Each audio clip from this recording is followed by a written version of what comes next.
Teman-teman, di sini saya akan membagikan pengalaman saya mengikuti kegiatan PPG Daljab Angkatan 2 UMS tahun 2021 ya, pada kegiatan perancangan pembelajaran. Bagi teman-teman yang ingin tahu kegiatan pada pendalaman materi bisa menyaksikan video saya pada channel YouTube Intan Purnomosari. Pada kegiatan perancangan pembelajaran ada 1, 2, 3, 4, 5 tahap teman-teman. Yang pertama yaitu identifikasi masalah dan rencana aksi. Yang kedua penyusunan dokumen rancangan pembelajaran. Yang ketiga yaitu peer teaching. Yang keempat refleksi. Dan yang kelima RTL atau rencana tindak lanjut. Nah, sebelum masuk ke materi, di sini ada bahan pembelajaran, rancangan pembelajaran yaitu ada LK21, LK22, dan panduan merancang pembelajaran. LK21 nanti isinya adalah seperti ini.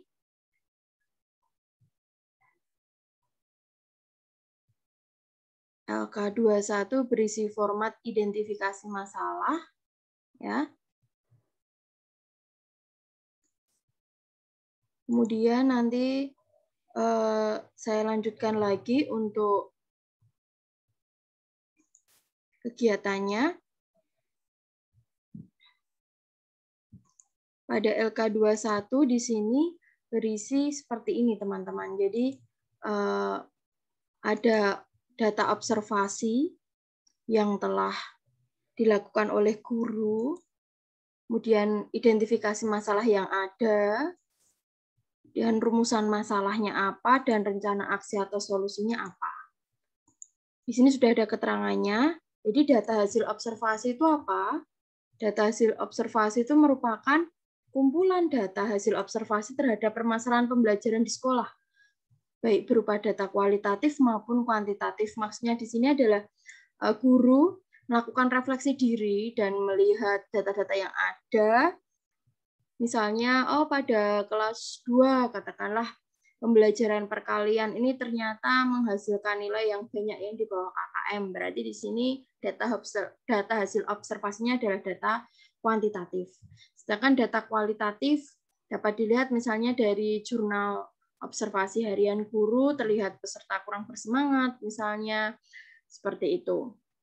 Yang kedua, identifikasi masalah. Jadi di sini dicari sumber permasalahan yang ada, apakah dari materi, berarti nanti harus ada materi yang harus kita inovasi supaya lebih baik, atau identifikasi masalahnya itu asal masalahnya adalah perumusan tujuan dan indikator, atau medianya, atau model, metode, atau strateginya, atau mungkin aktivitas pembelajarannya karena daring, atau sosiokultural siswa, atau sarana prasarana, dan bisa juga hasil evaluasi atau hasil capaian pembelajaran. Jadi nanti dituliskan permasalahannya berdasarkan dari pengalaman atau pengamatan yang dilakukan. Nah, terus di sini nanti yang dituliskan adalah untuk 2 kelas ya. Misal Bapak Ibu guru mengajar di kelas 2, maka harus ada permasalahan 1 di kelas bawah atau kelas 2 yang diampu dan 1 di kelas tinggi. Bebas, boleh dipilih kelas tinggi. Berarti kalau kita mengajar di kelas bawah, data kelas tingginya ini bisa kita tanyakan kepada rekan guru kita yang dalam satu sekolahan, misalnya menemui permasalahan apa dan kita usulkan solusinya. Kemudian rumusan masalah sudah ditulis, yaitu rumusan masalah yang perlu dicari alternatif solusinya. Kemudian yang kelima, ini adalah merumuskan rencana aksi. Jadi misalnya mau menggunakan pembelajaran dengan metode apa, mau menggunakan pendekatan apa, nanti dituliskan di rencana aksi. Lah ini nanti sebagai dasar untuk penulisan RPP kita untuk perangkat pembelajaran. Oke. Saya lanjutkan kembali lagi ke LMS ya, karena pedoman kita LMS di sini. Kalau ini nanti diisi ketika berteaching. Jadi untuk sementara yang akan saya bahas adalah LK21. Oke, saya kembali lagi. Setelah nanti ini tahapnya yaitu identifikasi masalah dan rencana aksi. Pertama nanti akan ada pertemuan tatap maya di tiap kelompoknya masing-masing. Pertemuan tatap maya di sini 3 kali ya, 3 hari lebih tepatnya. tergantung dosen. Apabila dosen menginginkan 1 hari 2 kali, bisa 1 hari 1 kali bisa. Nanti ada jadwalnya dalam 1 hari itu harus berapa jam, kalau tidak salah 2,5 jam atau 3 jam. Nah, ini untuk data observasi, identifikasi masalah, dan rumusan, nanti kita ketikkan di LMS ya. Misalnya data observasinya apa, masalahnya, kemudian apa yang akan kita lakukan berdasarkan LK21. Ini secara asinkronus di LMS masing-masing berdiskusi dengan teman satu kelompok.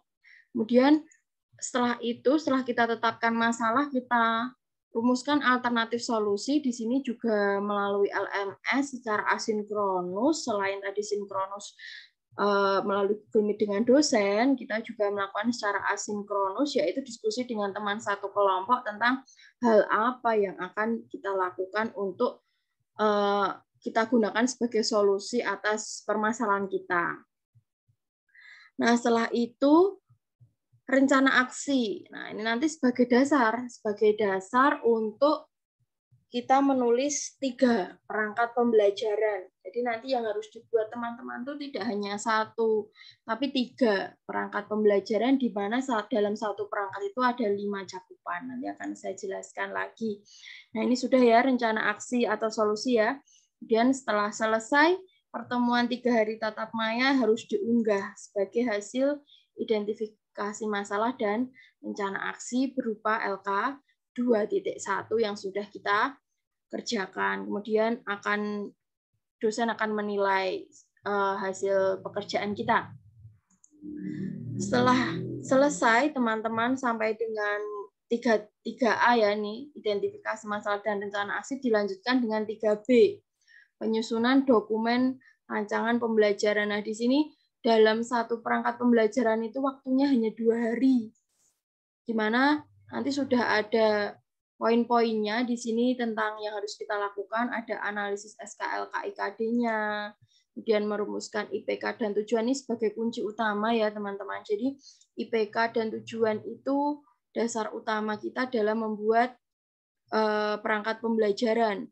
Ketika di sini kita IPK dan tujuannya kurang tepat, berarti kegiatan pembelajaran juga tidak akan berjalan dengan baik. Nah, tadi yang saya bilang, ada 3 sheet dokumen rancangan pembelajaran, itu isinya apa saja? Isinya yaitu rencana kegiatan atau biasa kita sebut RPP. Selain itu kita juga harus membuat bahan ajar, harus membuat LKPD, harus membuat media, dan harus membuat instrumen. Nah, ini pasti nanti akan membuat teman-teman tidak tidur, karena harus dalam waktu 2 hari kita selesaikan 1 sheet dokumen rancangan pembelajaran. Karena tadi sudah masuk ke materi IPK dan tujuan. Ingat, dalam IPK dan tujuan di sini harus ada beberapa komponen, nanti juga akan saya jelaskan ya di video selanjutnya. Setelah itu membuat RPP atau rencana kegiatan daring atau luring, di mana 3 RPP itu yang dikembangkan salah satunya harus RPP daring. Bisa menggunakan aplikasi video conference, misalnya Zoom, Google Meet, bisa juga dengan LMS, misalnya Google Classroom, dan kombinasi keduanya. RPP yang disusun harus dapat dilaksanakan saat PPL. Nah, ini harus teman-teman pertimbangkan. Jadi, jangan sampai ketika RPP teman-teman buatnya luring, ternyata ketika PPL harus daring, sehingga nanti harus mengubah gitu. Tapi kalau saya, karena saya melihat kondisi sedang pandemi, maka RPP yang saya buat adalah 3-3-nya daring. Nah, ini yang harus menjadi tantangan kita sebagai guru profesional. RPP yang harus kita buat ini harus ada ini teman-teman, harus ada HOTS dan harus menggunakan TPACK atau Technological Pedagogical Content Knowledge. Nah, silahkan nanti dibaca, ada di modul ya. Kemudian media pembelajarannya, ingat media pembelajarannya harus HOTS, berbasis HOTS dan TPACK juga. Ya boleh sih ketika teman-teman hanya menggunakan media sederhana, tapi nanti di penilaian medianya tidak akan bagus karena di sini sudah ada kisi-kisi atau standar dari media pembelajaran yang baik itu seperti apa. Nah, kemudian di sini LKPD. LKPD harus relevan dengan ketercapaian KD, IPK, RPP, dan materi, LKPD untuk pembelajaran daring harus memuat unsur-unsur TPAJK. Dan LKPD harus meningkatkan pengalaman siswa untuk menyelesaikan masalah. Dan ini memang paling bagus, ya tidak ada yang terbaik ya, tapi menurut saya itu kalau ingin kita siswa berpikir kritis, maka yang paling menurut saya paling baik ya harus siswa menyelesaikan masalah. Dan ingat di sini LKPD itu harus dapat meningkatkan keaktifan dan kemandirian siswa. Jadi yang benar itu LKPD itu harus mampu membimbing siswa hingga tidak perlu guru membimbing, siswa sudah mampu melaksanakan sendiri. Nah, seperti itu. Selanjutnya, bahan ajar. Nah, di sini guru harus bisa membuat bahan ajar sendiri. Dan ingat di sini, seperti video saya sebelumnya di materi ajar, bahan ajar yang kita buat harus inovatif, berbasis HOTS dengan pendekatan TPAJK. Oke. Dan yang terakhir, instrumen. Nah, instrumen di sini tidak hanya instrumen penilaian kognitif saja ya, jadi instrumennya itu adalah instrumen penilaian ketiga-tiganya, baik itu afektif, psikomotor, dan juga kognitif. Dan di sini kalau bisa harus seperti ini ya, pembelajaran daring menggunakan aplikasi komputer based test atau CBT. Kemudian kalau bisa item test itu dipilih secara acak dari kumpulan bank soal pertanyaan. Nah, kalau bisa kita buat seperti itu. Itu adalah perangkat pembelajaran yang harus kita siapkan. Tadi sudah ya, di perancangan pembelajaran tadi untuk 3A dan 3B sudah saya bahas. Untuk selanjutnya saya akan membahas apa saja sih isi dari tiap perangkat pembelajaran yang tadi ada 5 itu dan bagaimana tips untuk membuat perangkat pembelajaran. Saksikan terus video dari saya. Jangan lupa like, komen, dan subscribe. Terima kasih teman-teman semuanya. Salam guru profesional.